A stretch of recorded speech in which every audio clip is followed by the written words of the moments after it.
I ask brothers just to pick up everything that is on the floor, from the drinking waters and the containers and the plastic bags. Please, it's a center that belongs to Imam al-Hussein salamullah alayhi, to Ahl al-Bayt.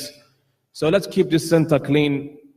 Anything that's on the floor, from the teacups and the teapots and the containers, please pick them up. One last request before the lecture begins. I ask all the brothers to come forward. Come a little bit closer. Come closer. Salla ala Muhammad wa ali Muhammad. Closer, brothers. Closer, brothers. That's why we climbed the mountain for you. So come closer a little bit. And whoever comes from outside, come to the front. Come to the front, brothers.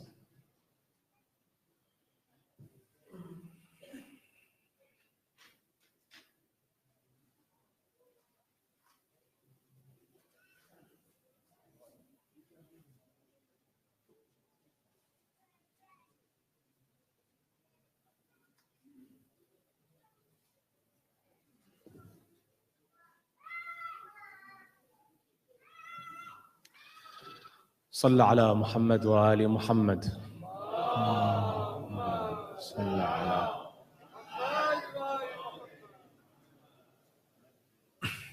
أعوذ بالله السميع العليم من الشيطان اللعين الرجيم. بسم الله رب العالمين. اللهم صل على محمد سيد المرسلين وخاتم النبيين وحجة رب العالمين المنتجب في الميثاق المصطفى في الضلال المطهر من كل آفة البريء من كل عيب المؤمل للنجاة المرتجى للشفاعة المفوض إليه دين الله. ثم أفضل الصلاة وأزكى السلام على حبيبه وابن عمه أمير المؤمنين وقائد الغر المحجلين أسد الله الغالب علي بن أبي طالب.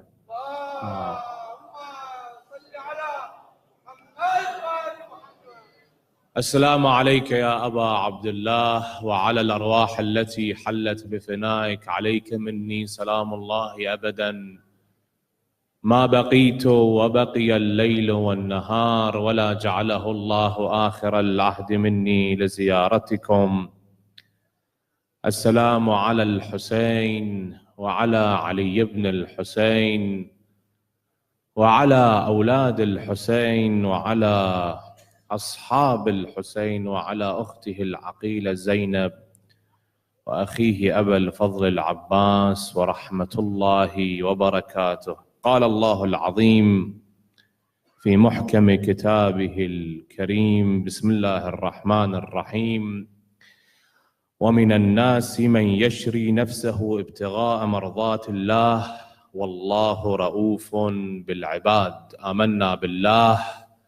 صدق الله العلي العظيم. For the history and appearance of Imam, صاحب العصر والزمان، أرواحنا وأرواح العالمين لتراب مقدمه الفداء. الله الصلوات.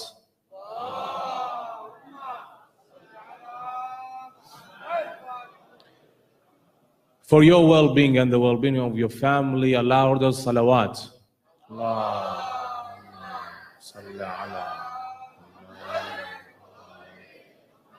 عظم الله أجورنا وأجوركم بمصاب سيدنا أمير المؤمنين ويعصوب الدين علي بن أبي طالب. اللهم صل على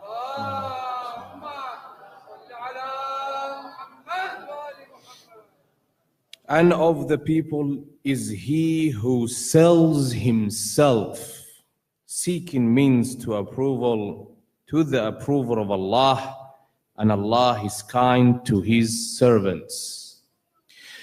Tonight is the night of Ali. Tonight is the night of Amir al-Mu'mineen. A true leader that can lead the Muslim Ummah must be a divine decree, chosen by Allah the Almighty. Allah alone chooses the prophets and the Imams. Man has no say in this regard. Allah knows who is better to choose the people. To choose a leader is a task that only is assigned to Allah subhanahu wa ta'ala. A man like Ali, a giant,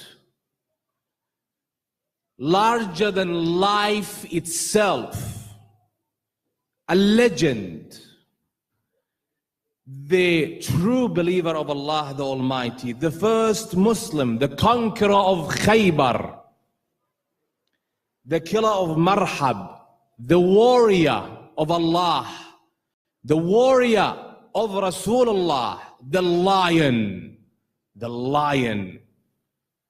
the commander of the faithful, the father of Imams, the first Imam, the master, the most honest, the most wise, the most pious.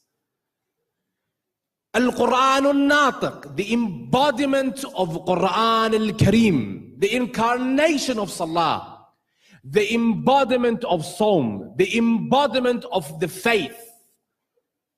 Amir al-Mu'mineen wa Ya'sub al-Din, Azhad al-Nas wa Atqa al-Nas. That he was a unique father, a unique son, a unique husband, a unique Imam. In generosity, he's unmatched. In generosity, he's unmatched. In kindness, he's unmatched. In bravery, he's unmatched. If you look throughout the books that mention his virtues, you cannot put him in one book. You cannot talk about him in one lecture. You can't. It's not enough. The Prophet ﷺ himself said that if man and the jinn, they combine forces and Allah turns all the trees in the world into paper, and He turns all the seas into ink, for man and the jinn combine forces to write the virtues of Ali, they cannot do that.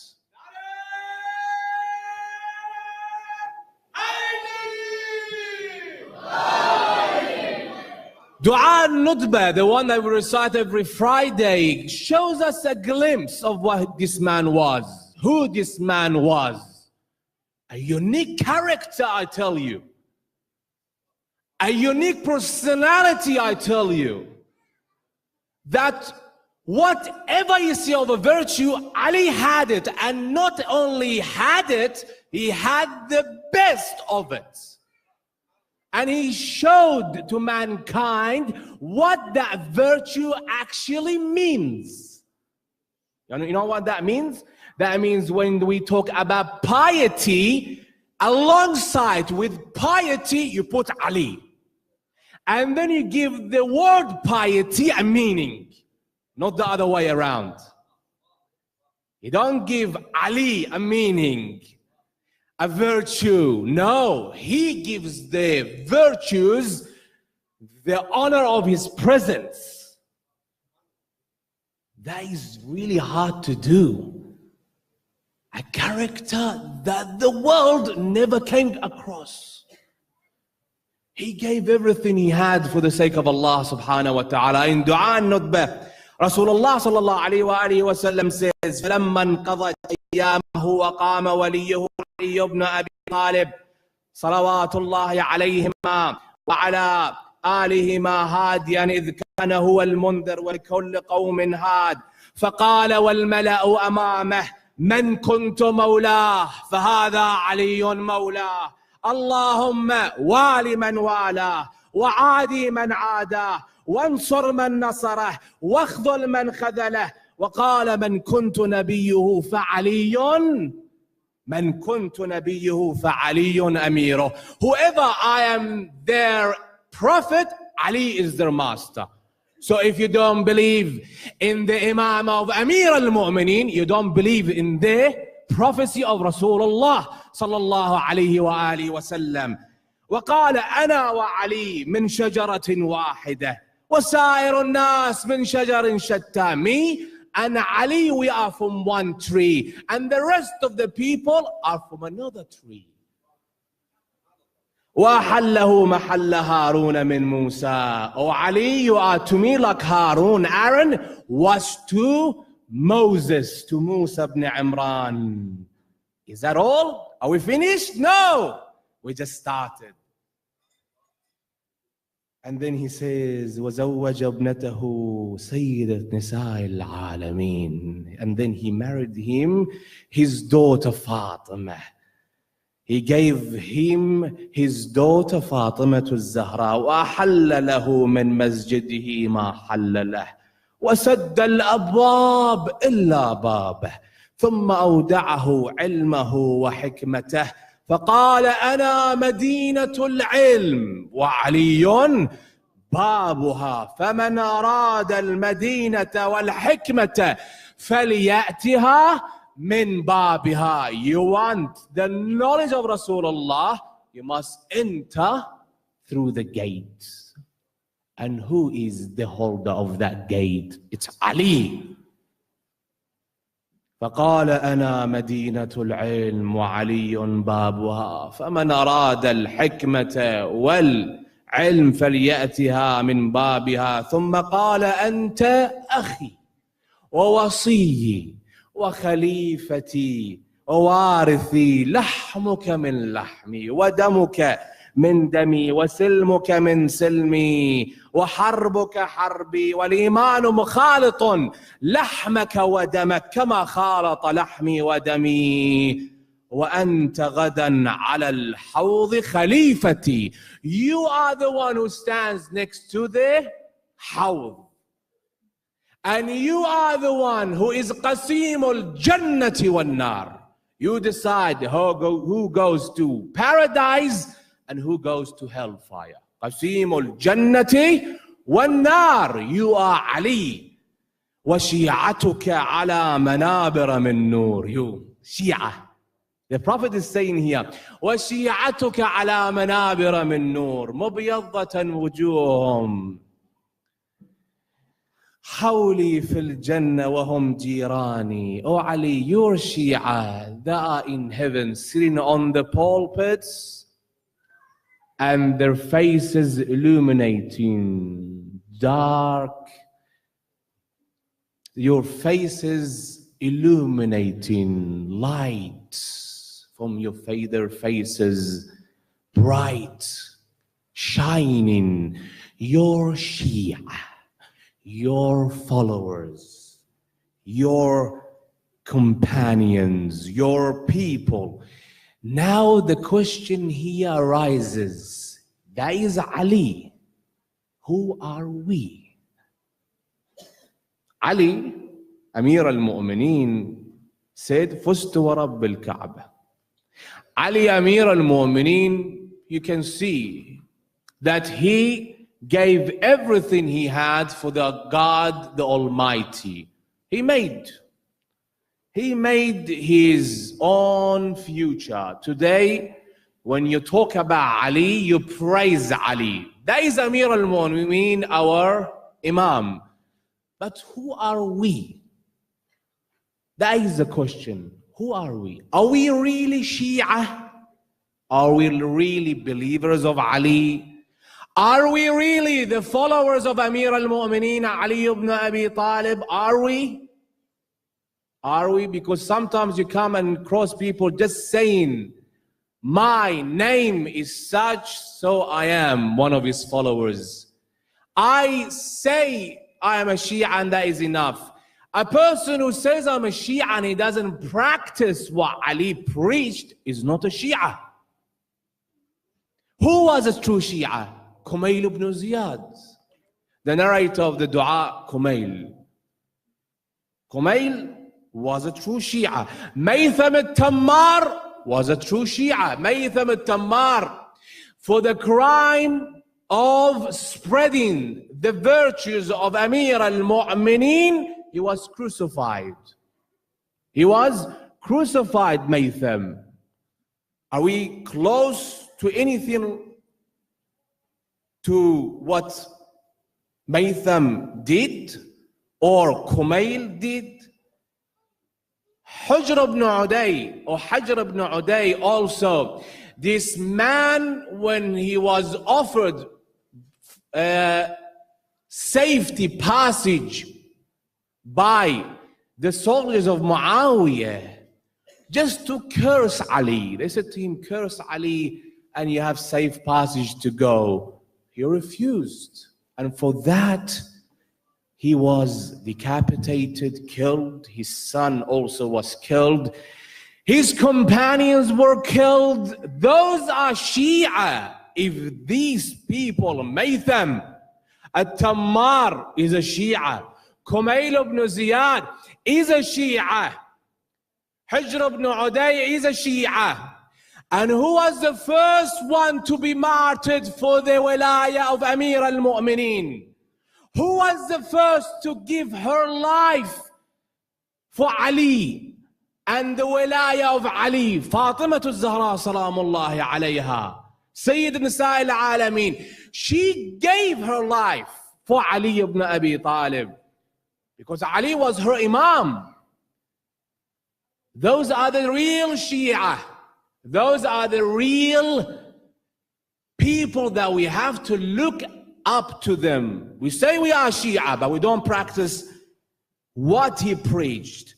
When you look at the books of the Hadith, you find there are many traditions that talk about the virtues or the descriptions or the sifat of the Shia. There are many.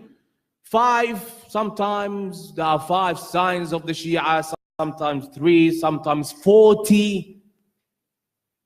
I mentioned some of them tonight, and you make your own decision. Do you want to follow this path or not?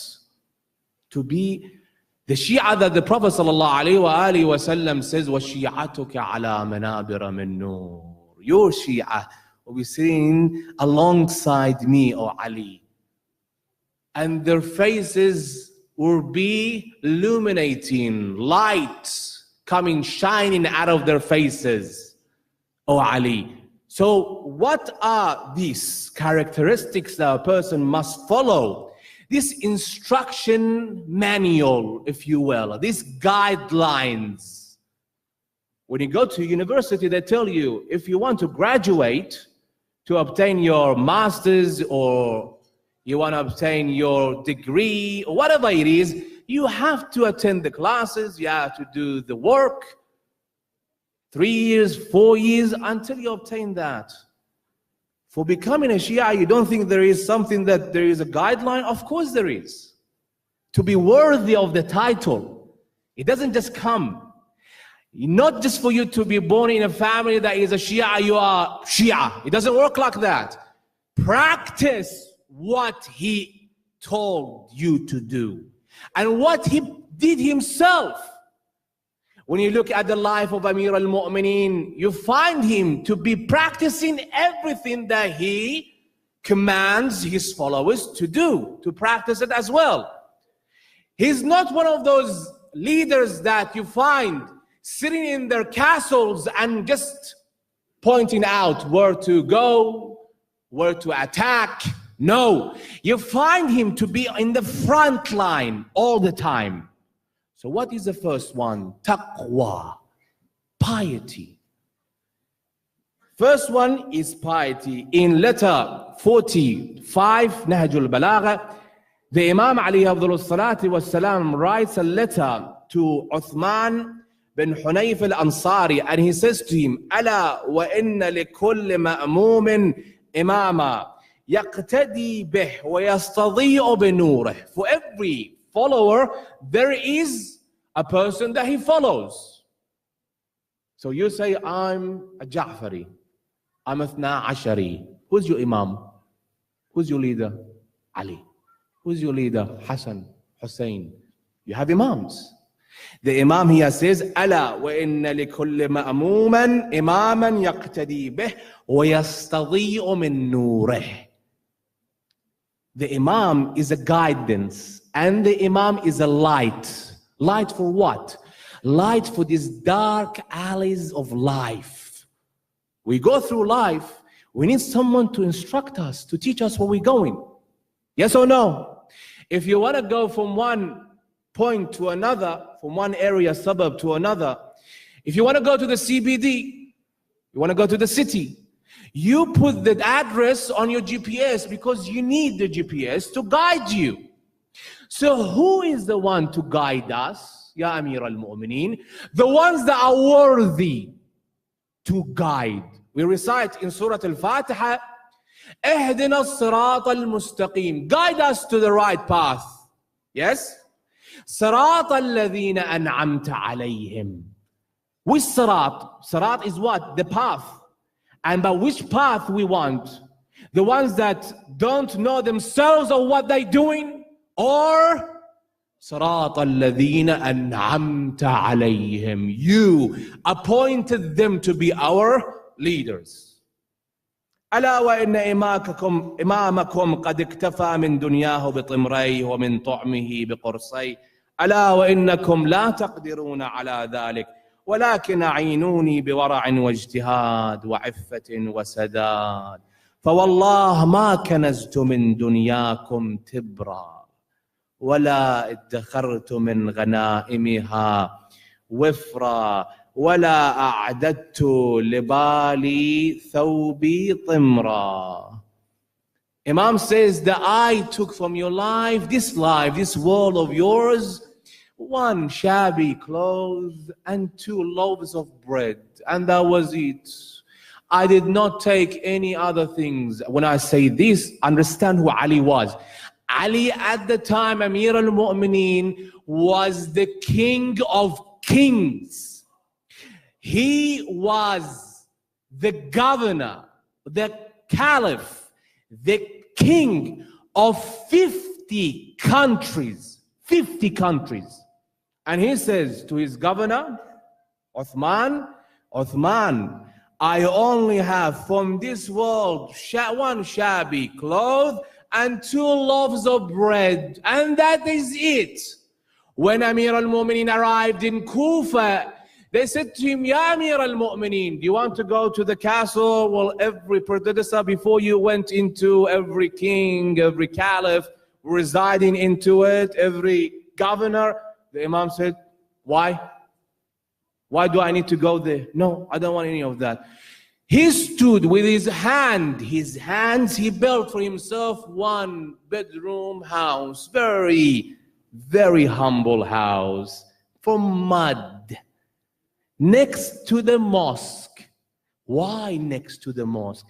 So he's not going to be out of reach. Whoever wants to talk to him from his subjects, they can come and talk with him without anyone in between, a secretary or a soldier or a governor. No, straight come to Ali and speak with Ali.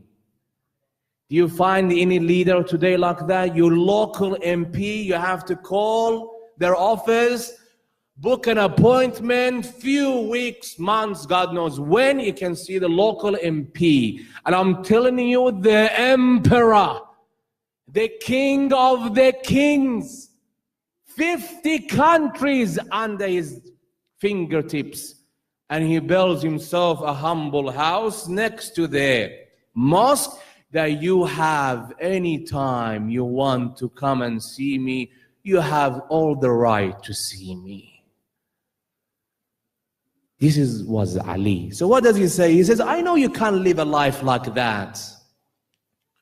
1 piece of cloth, couple of loaves of bread. No, I know you can't. He made it easy for me, I knew. You might say, yes, I can. He said, no, don't worry. Stop right there. I know you can't do that.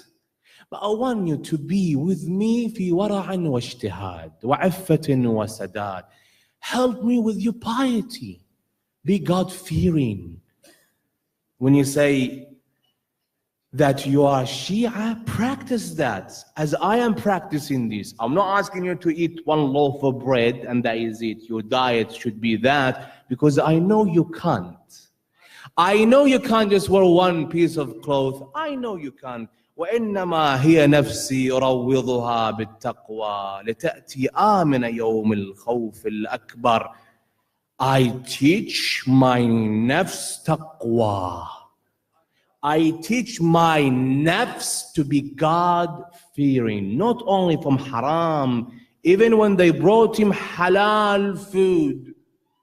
You heard a couple of nights ago, I mentioned Kulthum, his daughter brought to him for the iftar one loaf of bread, some salt and milk.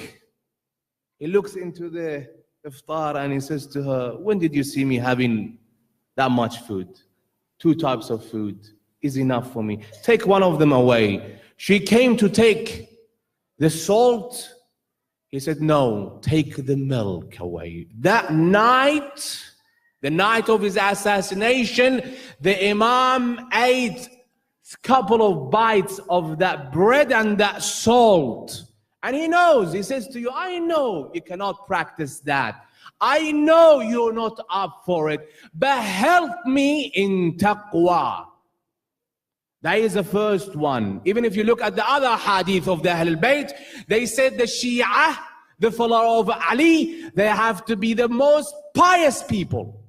The most pious. And then the Imam Ali Afdalus Salati was Salam, he was the most forgiving man. We are in the nights of Qadr. A person comes and says to you, brother, forgive me for what have I done to you. Or she comes and she asks forgiveness. Sometimes, I don't know why it is. It might be pride, ego, that we say, no. As if this person killed one of our family members. Your Imam, Imam Ali ibn Abi Talib, was the most forgiving man. His followers, the most forgiving people. Also, the Shia, they have to practice that. When a person comes to you asking your forgiveness, you should say that, brother, I forgave you that time, that moment. You don't have to come now to ask me for this. And we are in the nights of Qadr. And the Imam, Amir al-Mu'mineen, don't you think Imam was living a life that was all comfort and he lived the best of the lives? The Imam was struck by calamity after calamity. Tragedy after tragedy. But he was the most forgiving man. With his power, he was the most forgiving man. The story narrates that one day he was walking in the streets of Kufa in a hot weather. He used to do this all the time, by himself, no entourage, no one to protect him. One day Qambar came, and he followed the Imam and he had his hand on the sword. The Imam looked at him and he said, Qambar, what are you doing? He said, I'm here protecting you. He said, from who? From who? Go back, go back. By himself, no entourage. If you see the presidents today, the prime ministers today, entourage. Secret service. Oh, where does he go? Where does he come? The Imam, the emperor, the king of the kings, no entourage, by himself. He walks in the streets. Why? So he can see if there is an orphan that needs his help, a poor person, a needy person that needs his help. He can assist them. He saw this servant lady sitting down in the corner of the street crying. And the Imam approached her and he said to her, what's going on? Why are you crying? Sallallahu ala Muhammad wa ali Muhammad.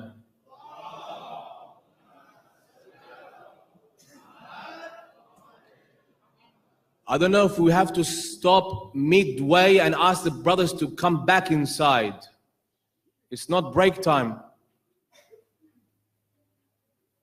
And the kids in the back, please, the parents, take care of them.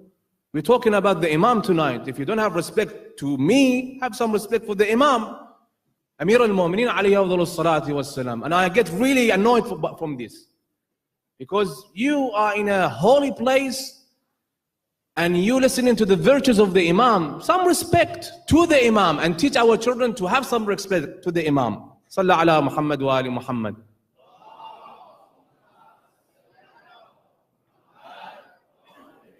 Why are you crying, O servant of Allah?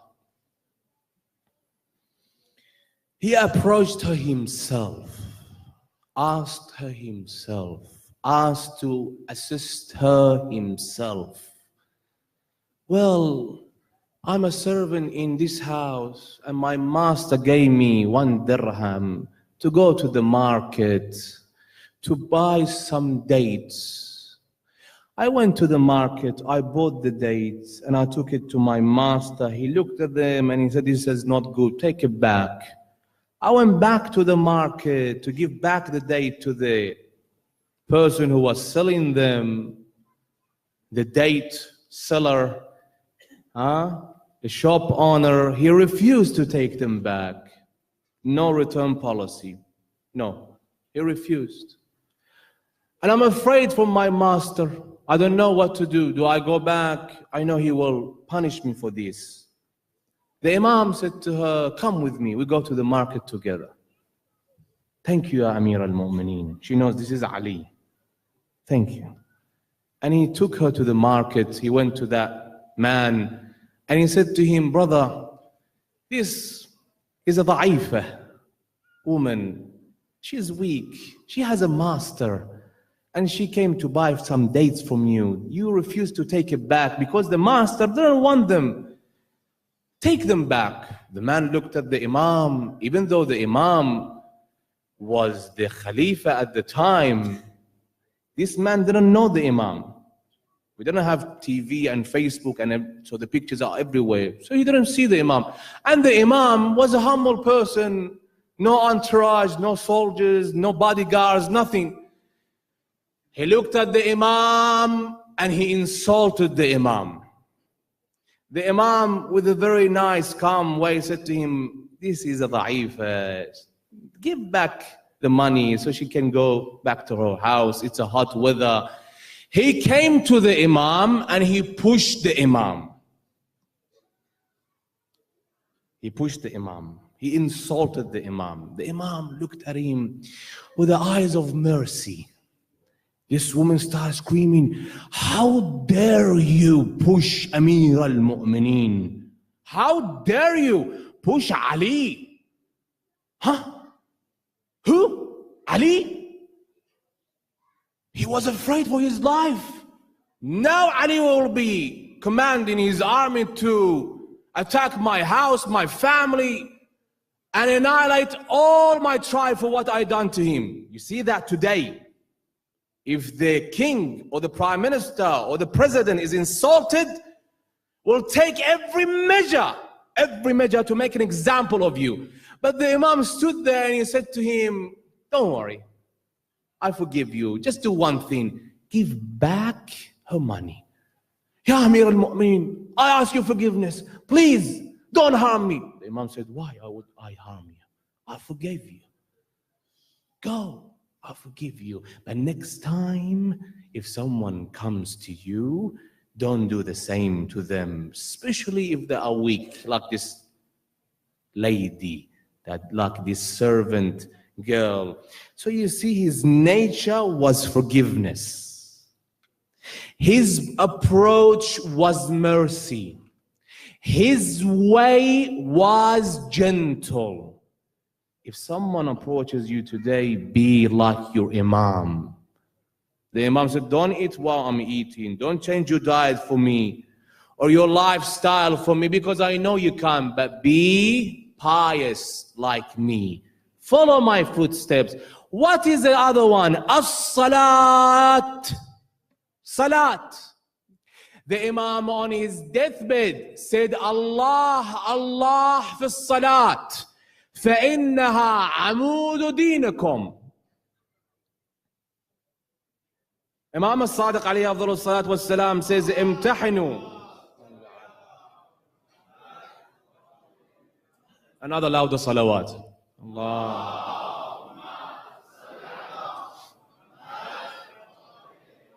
Our sixth Imam says, امتحنوا شيعتنا عند مواقيت الصلاة كيف محافظتهم عليها. Test our Shia in prayer, how they observe it.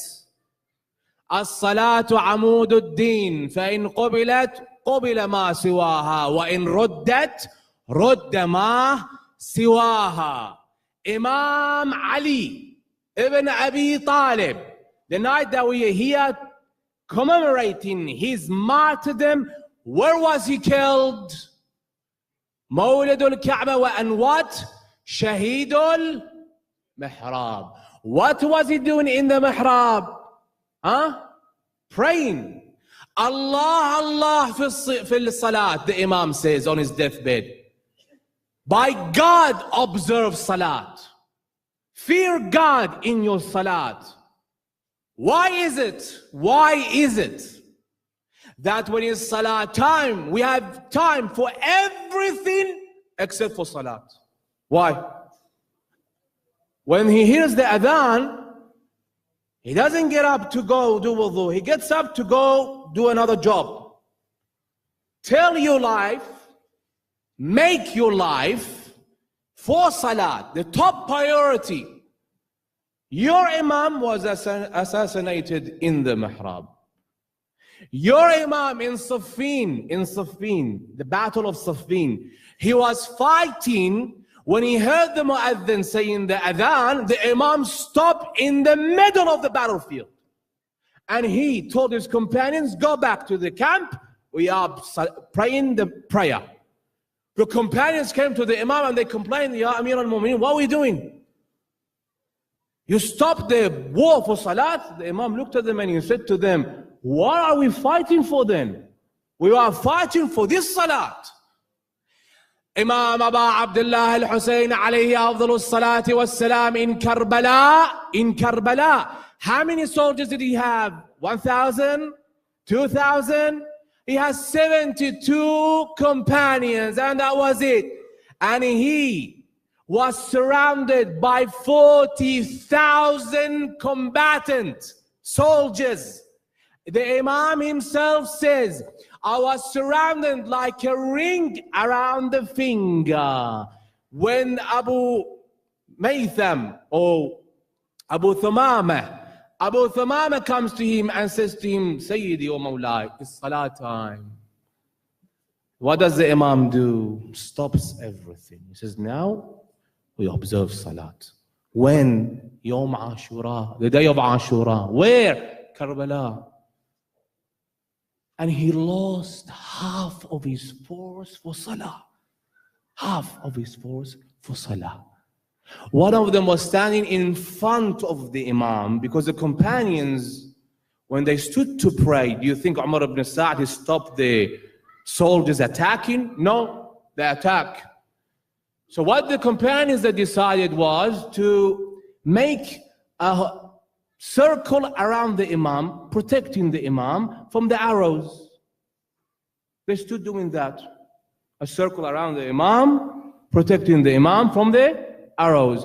One of the companions of the Imam, he stood there, and the arrows, they come to him, to his arm, to his chest.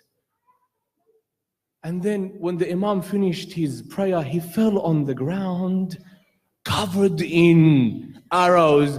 And he looked at the Imam with his last breath. He said, Sayyidi, did I do what I'm supposed to do for you? Did I give back?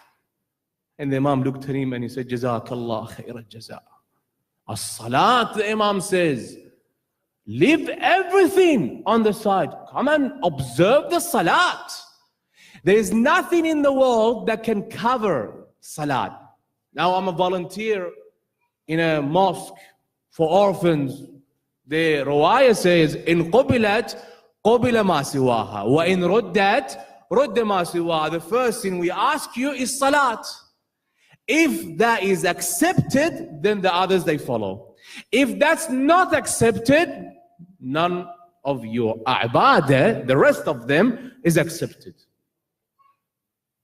Even if you are a volunteer in a center, even if you're doing good, you're sponsoring the orphan, the needy, you're doing everything in your power to do amal al-khair, but you forget salat, you don't observe salat, you're not doing what is the top priority of you to do, to observe, you're lost. You are misfortunate. It's like a person going to the exam and doing a good, perfect exam, and then he forgets to put his name on top. And he gives the paper to the dean or the teacher, whoever there is there, and then he just walks away, and they don't know who this is. It must be observed. Must be observed. As-salat, as-salat. The Prophet ﷺ says, لِكُلِّ شَيْءٍ وَجْهٍ وَوَجْهِ دِينِكُمْ as-salat. For everything there is a face, and the face of your religion is salat. If you don't pray in the month of Ramadan, when are you going to start praying? Because you see people that are only religious in the month of Ramadan. The only time that he prays Salat al-Fajr is when he wakes up for suhoor, so he's awake, he has to pray Salat al-Fajr. The other month, as soon as it's the first day of Shawwal, that's it, Salah is out of the window. Are we waking up for suhoor? No. Then, if there is no suhoor, there's no Salah. So if a person doesn't start praying, observing Salah in the month of Ramadan, when is he going to start doing that? And that's why the Imam says, Allah, Allah fi salatikum fa innaha amudu dinakum. The Imam is laying on the bed, surrounded by his family, but he's saying this for me and you in the 21st century to hear that and observe that.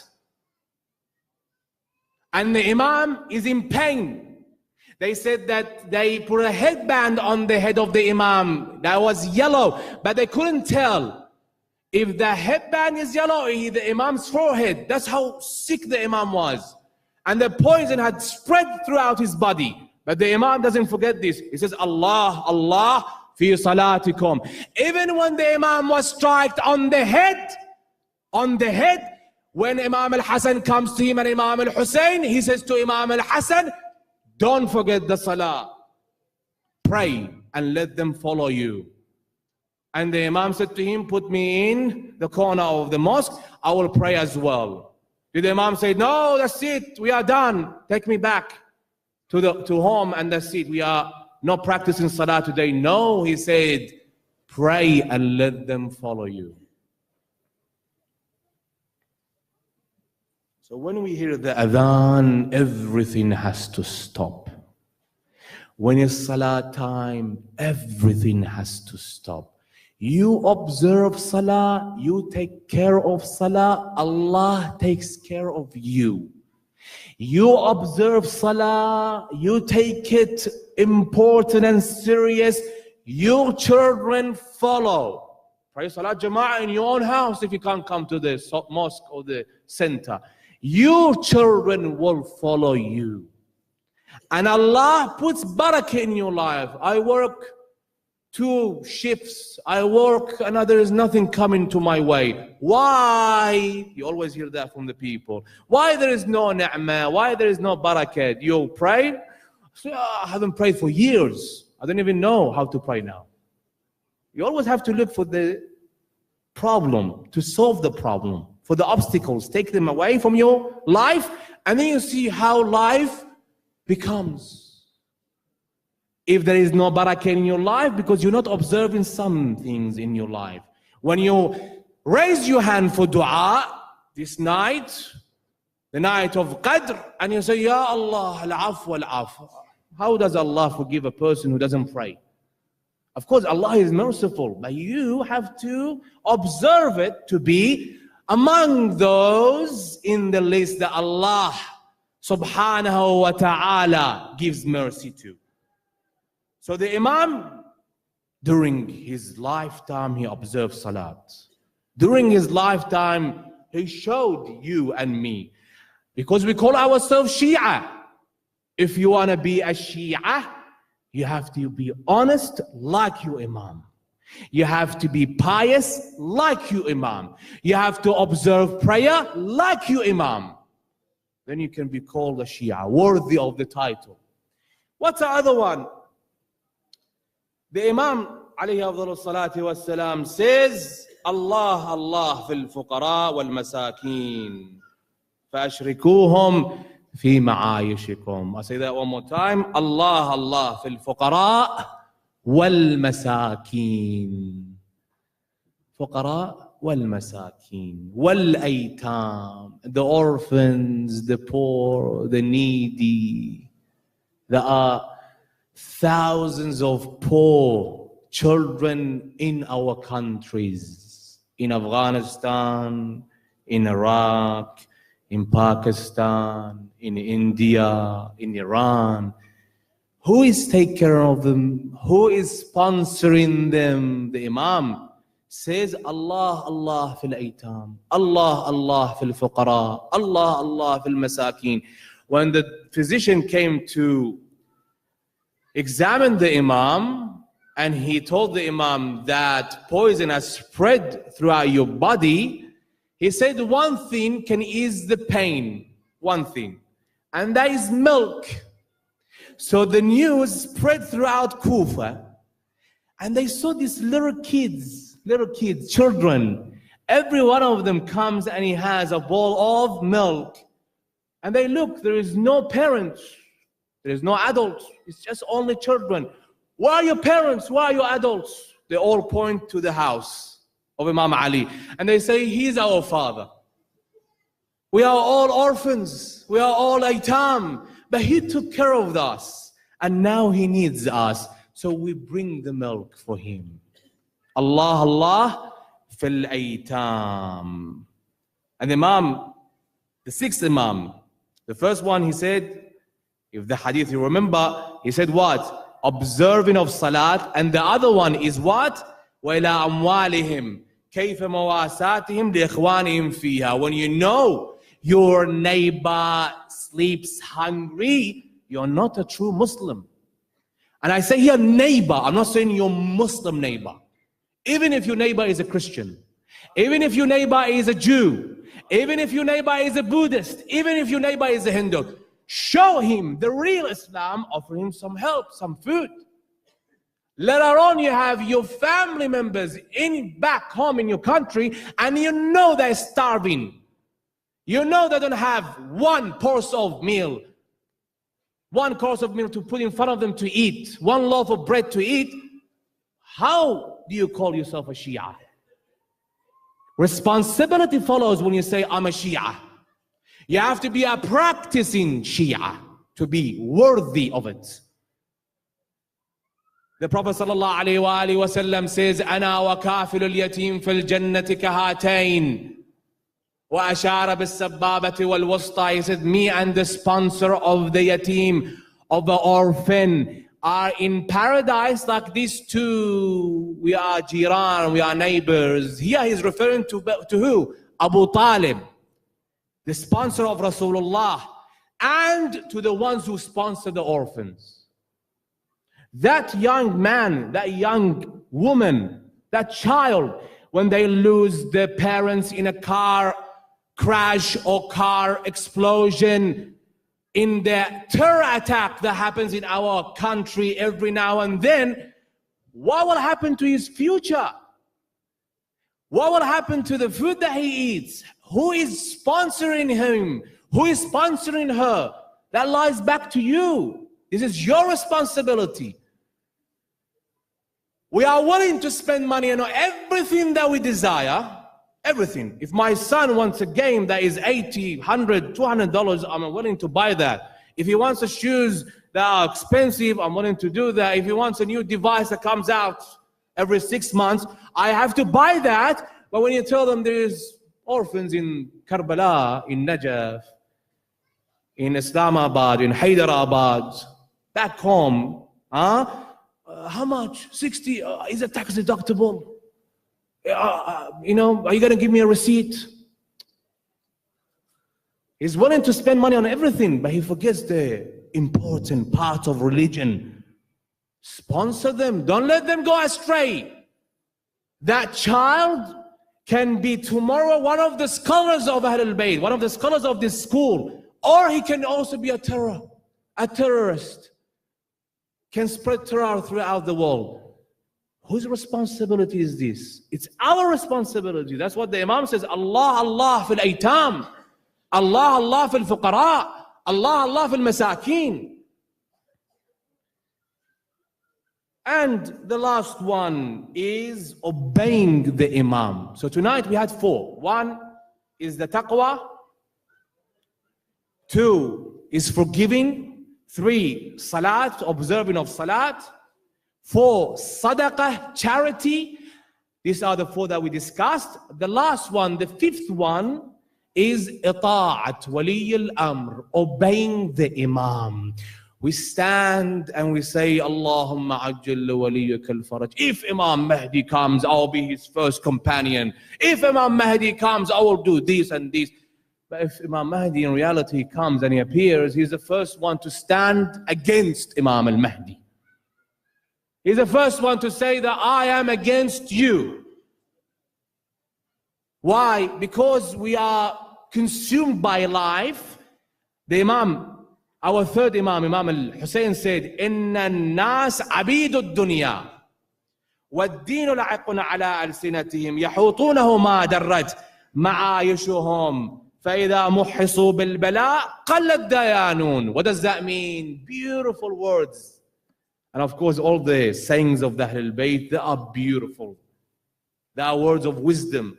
What does the Imam say? أَنَّ النَّاسِ, people are abid, servants, slaves to this world.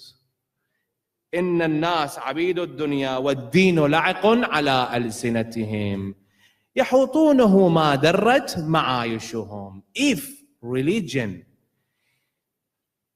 agrees with my lifestyle, fine, I'm happy with it. I agree to it. This is what it means. يَحُوطُونَهُ مَا دَرَّتْ مَعَايِشُهُمْ. As long as religion falls on the same page with my lifestyle, the one I choose, then religion is top notch. I love it. Perfect. But what the Imam says, فَإِذَا مُحِّصُوا بِالْبَلَاءِ قَلَّ الدَّيَانُونَ. If they are struck by a calamity, by a tragedy, you see the ones who are religious decrease in number. Test came, he can't do anything. He's not up for it. He never dealt with it. He thinks everything has to be perfect. Everything has to be comfortable. Everything has to be top notch. But as soon as there is a calamity, there is a tragedy, what does he say? Well, it looks like I'm not here anymore. I'm not part of this. Do we choose where to be and where not to be? And that word follows. Obeying the Imam every time. Obeying the Imam at any time, at any moment. Why do we have only 72 companions? Because the rest, the Imam spoke with them along the way to Karbala. The Imam said to many of them, come and help me. Come be with me. One of them was the son of the 2nd Khalifa, Abdullah bin Umar. The Imam said to him, come and help me. Come be with me. Fight with me for this cause. You know why he said to the Imam, Sayyidi, let me come and kiss your chest. The Imam said, why? Because I saw the Prophet kissing your chest and I want to do the same. I love you, but I'm not there for you. The people of Kufa, what they said to the Imam, قُلُوبُهُمْ مَعَكْ وَسُيُوفُهُمْ عَلَيْكَ. The hearts are with you. They love you, but they're not with you with sword. They are against you. They fight you. And they are Shia. They are Shia. So what does the Imam says? The Imam says, فَإِذَا مُحِّصُوا بِالْبَلَاءِ قَلَّ الدَّيَّانُونَ. The Imam, Amir al-Mu'mineen wa Ya'sub al-Din, Imam al-Muttaqeen, Asadullah al-Ghalib says, فَصَبَرْتُ وَفِي الْعَيْنِ قَذَا وَفِي الْحَلْقِ شَجَا. When I was struck with many calamities, one after the other, tragedy, one after the other, did you see Ali slip away? He became stronger, more firm. He lost his wife, Fatima al-Zahra, the first follower of Ali, the first Shia of Ali. But you see him standing firm, standing there. فَصَبَرْتُ وَفِي الْعَيْنِ قَدَى. I was patient with this. So we have to know, obey the Imam at every moment and every time. Sahl bin Hassan al-Khurasani, one of the companions of Imam al-Sadiq alayhi afdal salatu was-salam, he comes to the Imam from Khurasan. And he says to the Imam al-Sadiq alayhi afdal salatu was-salam, why don't you rise? Why don't you start a revolution? You know, you have a lot of companions back in Khurasan. They all will obey you, they will love you, they will be your companions, and they will fight for your cause. Ahlul Bayt, they heard this before, many times. Many times they heard this, and they know the reality of people. 18,000 letters were written by the people of Kufa to Imam al-Hussein, 18,000 letters. Pledging their allegiance to Imam al-Hussein. How many of them were in Karbala? We are only words. Sometimes we are only words. We just like to say something, but when it's action time, everyone says, well, I have to drop my kids off at school. I have work tomorrow. I have an appointment. As long as we talk, we know how to talk. But when there is action, you see the numbers going down badly. From 1,000 to few people. So this one, Sallallahu ala Muhammad wa ali Muhammad.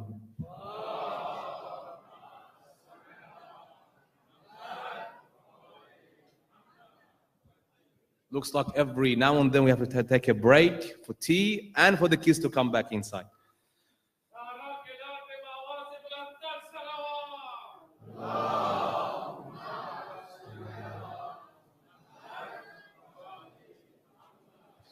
He said to the Imam, there are companions back home in Khurasan, they are willing to fight for you, Ya Sayyidi wa Mawlai. If you want, they will come. The Imam, he heard him and he said to his servant, come.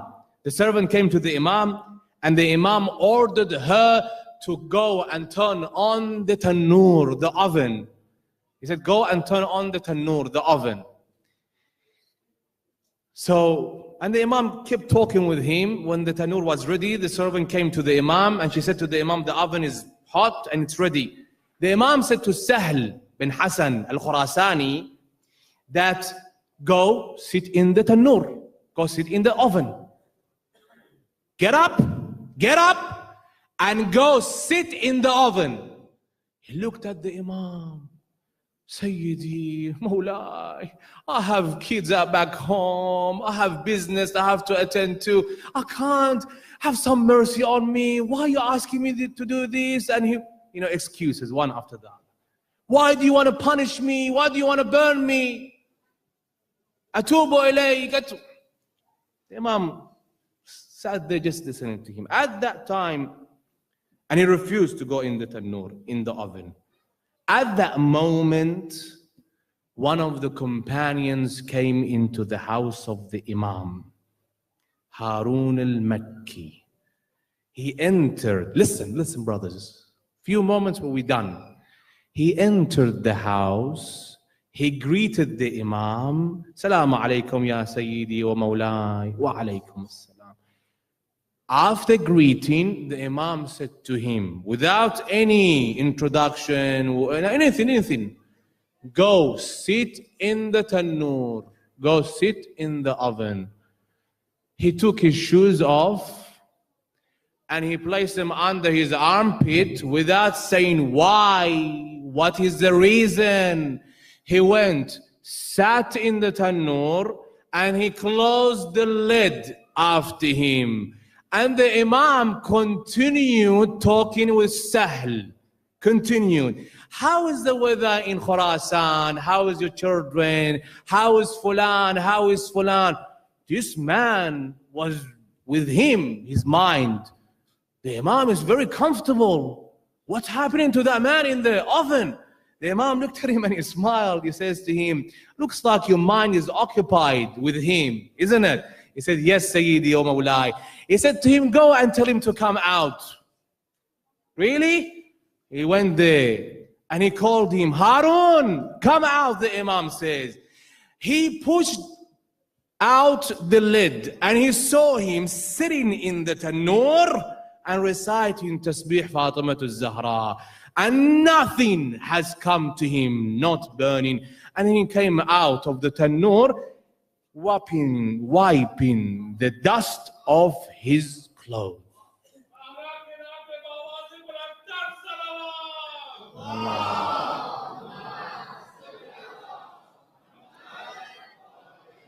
Then Imam looked back at Sahl. He said to him, how many do we have like him? He said, Sayyidi, not even one. Not even one. We are there for the iftar. We are there for the food, for the comfort. But if there is something asked from us by our Imam, that it might be discomfort for us, inconvenient for us, I'm not there. On that note, brothers and sisters, it's an honor. It is a ni'mah, a blessing by Allah subhanahu wa ta'ala to have such an Imam, to follow his footsteps, to follow his instructions, his guidelines, to be worthy, to be called Shia to Ali. When you say you are Shia, practice that. Observe what he's asking of you. And the riwayah says, the hadith, when it's on your last time in this world, you breathe in your last breath, he's standing right there, looking at you with the face of mercy. And he says to the angel of death, be gentle on him, because he's one of my Shia, one of my followers, one of my people. Be gentle on him. How much of this do we practice? How much of it? What percentage? It's really hard that we only say we are there with everything that is good for us. But when there is a test, we all run away. And we are getting closer to the time, inshallah, the Imam Hujjat ibn al-Hassan al-Mahdi will reappear. But we have to really observe this. Look back at our life. How are we raising our young? How am I raising myself before them? Practice it first, then preach it. If you don't practice it yourself and you preach it to your children, they don't practice it because they say, he doesn't do it himself. Why is he telling me to do it? Do it yourself before you preach it to others. Tonight is a night that the Imam breathed his last breath.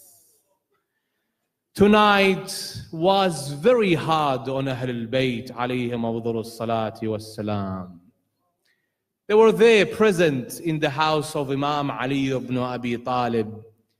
His daughters, his sons, his grandsons, they were sitting alongside him.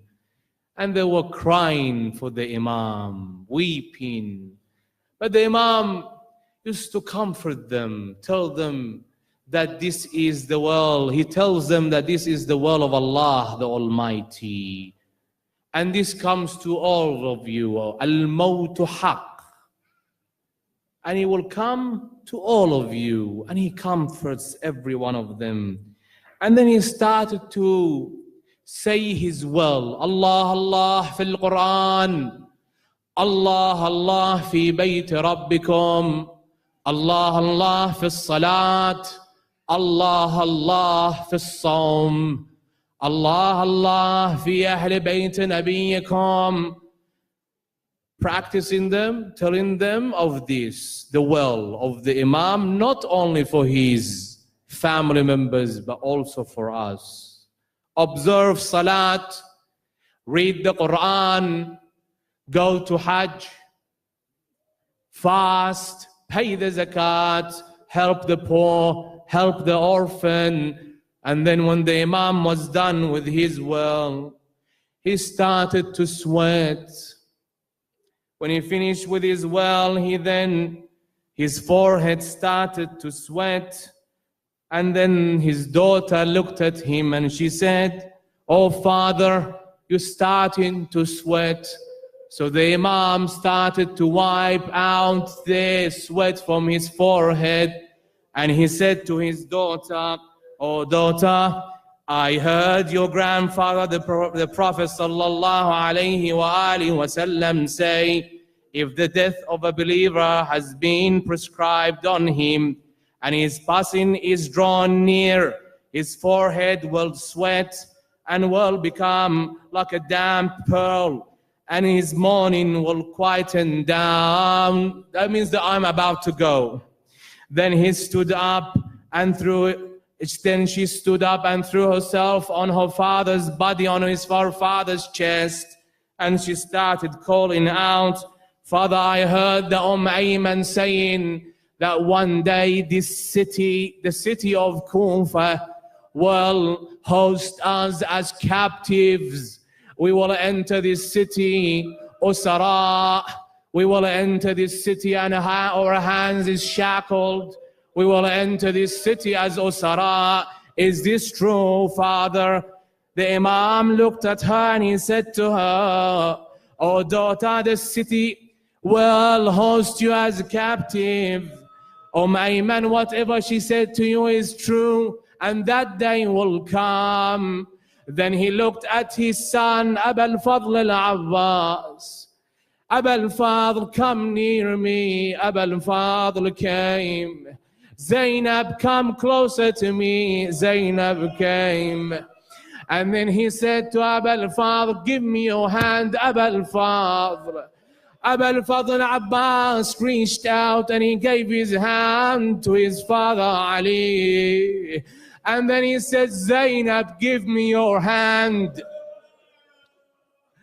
Zainab came and she reached out and she handed her hand to her father. Then he held Aba al-Fadl's hand and Zainab's hand and he placed them on each other and he said, "Aba al-Fadl, Aba al-Fadl, this is a trust from me to you, Amana, Aba al-Fadl. Take care of Zainab, Aba al-Fadl, of al-Masa'ib." And then he looked at Hassan and Hussein and he says, "After my death, calamities will come to you. Tragedies will come striking on you. Or Hassan, when they poison you, be patient. Or Hassan, when they poison you, be pious." And then he looked back at Hussein. "Ya Hussein, la yawmaka yawmaka ya Aba Abdullah. There is no day like yours, O Hussein. A day will come in Karbala when you stand up to call out for someone to come to your assistance, but no one comes. ألا من ناصر ينصرنا ألا من معين يعيننا." But no one comes to help you. No one comes to assist you. And that is day of Karbala, the day of Ashura. Then he stopped for moments and he went unconscious. And then he regained conscious and he said to his family, "Now I'm surrounded by your grandfather Rasulullah." Listen to this, brothers. He says, "I'm surrounded by your grandfather Rasulullah, your uncle Hamza, your mother Fatima, the companions of your Prophet Rasulullah." And they say to us, "Al-Ajal, Al-Ajal, come to us, Ali." And then he said, "I bid farewell to you, my goodbyes to you. Astawdi'ukum Allah, fi aman Allah." Then he closed his eyes and he breathed his last breath. Raham Allah man nada wa aliya Call out the name of Imam al-Ali, and tonight is the night of Qadr. If you have any requests from the Prophet, any requests from the Imams, any requests from Allah subhanahu wa ta'ala, in the name of Ali, call out, Ya Ali, wa Ali, ya. Don't be shy, wa Ali, ya.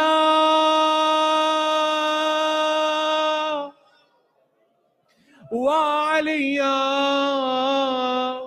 Now I want to take you somewhere else. This is Kufa.